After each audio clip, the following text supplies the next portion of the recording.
Banyak dari kalian pasti bertanya-tanya, mengapa sih perang itu harus terjadi? Apa sih yang menjadi penyebab dari perang itu sendiri? Jadi perang itu sendiri berawal dari konflik atau sengketa dari dua negara atau lebih, yang kalau menurut Prof. Frances Stewart, seorang ekonom pembangunan, menyebutkan jika akar utama penyebab perang itu sendiri itu ada beberapa hal, yaitu mencakup politik, ekonomi, kesenjangan sosial, kemiskinan ekstrim, stagnasi ekonomi, buruknya layanan pemerintah, tingginya pengangguran, hingga rusaknya alam. Padahal manusia di seluruh dunia ini pasti tahu, termasuk kalian yang nonton nih, kalau perang itu bukanlah solusi dari konflik dan merugikan banyak orang, terutama bagi mereka-mereka masyarakat sipil yang tidak tahu apa-apa, tiba-tiba menjadi korban dari perang itu sendiri. Bahkan bagi kami, ketika perang sudah melibatkan banyak masyarakat sipil dan juga mereka yang tidak mampu berperang sampai menimbulkan banyak korban jiwa, itu sudah kelewatan karena adanya penderitaan yang dirasakan oleh mereka. Jadi hal ini biasa disebut sebagai kejahatan perang. Kejahatan perang adalah tindakan kejahatan luar biasa atau extraordinary crimes, yaitu sebagai kejahatan HAM berat yang melanggar hukum perang. Jadi sebrutal-brutalnya perang, tetap ada hukumnya. Ketika negara memutuskan untuk perang, tetap harus mematuhi hukum perang. Hukum perang ini diatur dalam Konvensi Jenewa, Konvensi Den Haag, dan Statuta Roma. Kita kupas satu persatu nih sumber hukumnya. Yang pertama, Konvensi Jenewa. Jadi di konvensi ini diatur bagaimana tentara dan warga sipil diperlakukan dalam perang. Isi konvensi ini melarang penyiksaan, pelecehan martabat individu, dan eksekusi tanpa pengadilan. Konvensi ini memberikan hak perawatan dan perlindungan bagi mereka yang terluka. Jadi tujuan konvensi ini untuk melindungi mereka dalam tanda kutip tidak bisa berperang, agar diberlakukan secara manusiawi. Lalu yang kedua ada Konvensi Den Haag. Di Konvensi Den Haag ini diatur bagaimana menggunakan alat dan cara untuk berperang, seperti dilarangnya penggunaan teknologi modern, jenis-jenis tertentu dalam perang, seperti pengeboman dari udara, perang kimia. Jadi intinya konvensi ini melarang penggunaan segala bentuk cara perang kimia dan cara perang biologi. Lalu yang ketiga ada Statute of Rome atau Statuta Roma. Kalau di Statuta Roma ini menentukan 4 inti kejahatan internasional, yaitu ada genocide atau genosida, kejahatan melawan kemanusiaan, kejahatan perang, dan kejahatan agresi. Mungkin dari kalian ada yang bertanya, kenapa yang namanya konvensi ini malah dijadikan sebagai patokan sumber hukum dari perang itu sendiri? Nah, jadi kalau dalam hukum internasional, yang namanya konvensi atau pertemuan dari beberapa negara itu menghasilkan sebuah perjanjian internasional. Nah, perjanjian internasional ini bisa digunakan sebagai sumber hukum. Nah, jadi seperti itu teman-teman. Nah, setelah kita mengenal sumber-sumber hukumnya, kita akan menjelaskan dulu secara singkat mengenai hukum kemanusiaan internasional. Jadi hukum tersebut merupakan serangkaian hukum internasional yang mengatur mengenai apa yang boleh dan tidak boleh dilakukan dalam konflik bersenjata. Hukum ini mengatur mengenai kewajiban dalam merawat korban luka, sakit, karam, baik mereka kawan maupun lawan. Lalu yang kedua ada perlakuan manusiawi terhadap tawanan. Lalu yang ketiga ada perlindungan terhadap properti dan individu. Yang keempat ada menghormati palang merah, bulan sabit, dan entitas kemanusiaan. Yang kelima adalah hanya boleh menyerang target militer. Kalau merujuk ke kejahatan perang, pasal 8 Statuta Roma ini ada banyak sekali bentuk-bentuk kejahatan perang. Jadi untuk mempersingkat waktu aja nih, kita hanya akan memberikan beberapa contoh saja mengenai bentuk kejahatan perang yang sering dilakukan suatu negara. Yang pertama, secara sengaja melancarkan serangan terhadap sekelompok penduduk sipil atau terhadap setiap orang sipil yang tidak ikut serta secara langsung dalam pertikaian tersebut. Itu tertera dalam pasal 8 huruf B nomor 1 Statuta of Roma.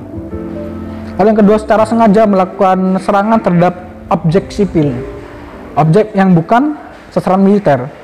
Lalu yang ketiga, menyerang atau membom dengan sarana apapun kota-kota, desa, perumahan, atau gedung yang tidak dipertahankan atau bukan objek militer.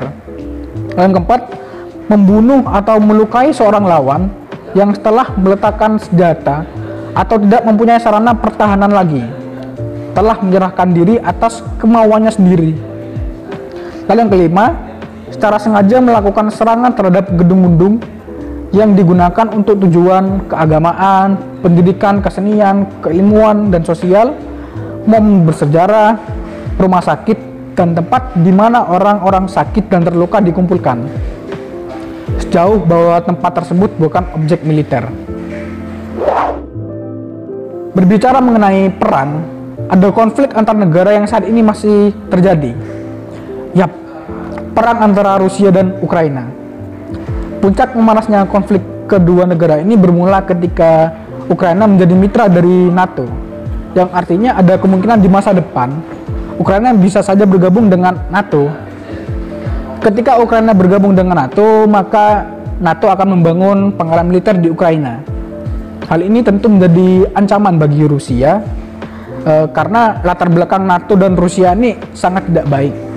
Yakni tujuan awal berdirinya NATO adalah untuk melawan ancaman ekspansi Rusia, ditambah kondisi geografis Rusia dan Ukraina yang bersebelahan. Jadi di samping latar belakang terjadinya perang Rusia dan Ukraina, menurut beberapa sumber seperti CNBC Indonesia, BBC, dan CNN, Rusia diduga telah melakukan kejahatan perang ketika sedang menginvasi Ukraina. Kita akan breakdown satu persatu nih mengenai kejahatan tersebut dan pasal mana yang diduga dilanggar oleh Rusia. Yang pertama, Amnesty International menyatakan serangan Rusia ke kota Chernihiv di Ukraina tanggal 3 Maret lalu telah menewaskan 47 orang warga sipil. Jadi dalam investigasi tersebut tidak ditemukan adanya target militer di dekat titik serangan tersebut. Setidaknya ada 8 bom udara yang menghantam alun-alun kota tersebut.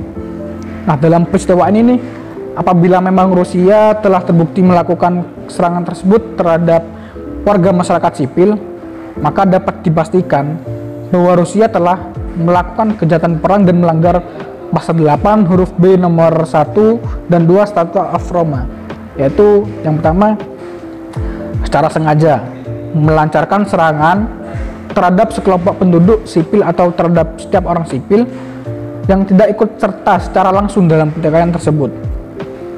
Lalu yang kedua, secara sengaja melakukan serangan terhadap objek-objek sipil, yaitu objek yang bukan merupakan sasaran militer. Lalu selanjutnya nih, sejumlah kota termasuk Kiev, Kharkiv, dan Kherson telah diserang dalam beberapa hari terakhir. Presiden Ukraina yang bernama Volodymyr Zelensky menuduh Rusia melakukan kejahatan perang setelah Rusia meluncurkan serangan udara di kota tersebut yang menewaskan warga sipil.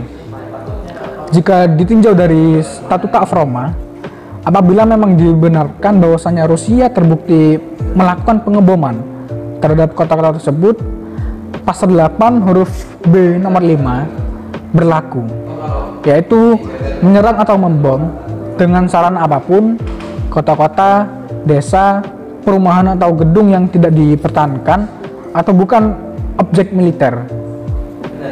Jika serangan tersebut juga mengakibatkan tewasnya warga sipil, maka pasal 8 huruf B nomor 1 yang telah disebutkan sebelumnya juga dapat dikenakan kepada Rusia.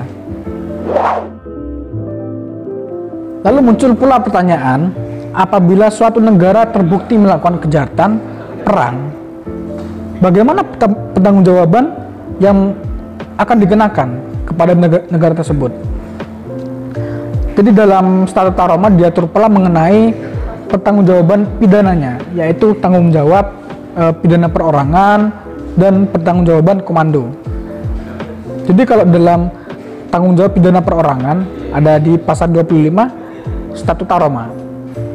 Pada intinya mengatur bahwa seseorang bertanggung jawab secara pidana dan dapat dikenai hukuman atas suatu kejahatan apabila orang tersebut, yang pertama, melakukan suatu kejahatan sebagai seorang pribadi atau bersama-sama. Lalu yang kedua, memerintahkan, mengusahakan, dan menyebabkan dilakukannya kejahatan baik yang telah terjadi atau percobaan. Mempermudah, membantu, bersekongkol, atau menolong dilakukannya kejahatan. Itu yang ketiga. Yang selanjutnya, menghasut orang-orang melakukan kejahatan genosida. Itu untuk yang tanggung jawab pidana perorangan.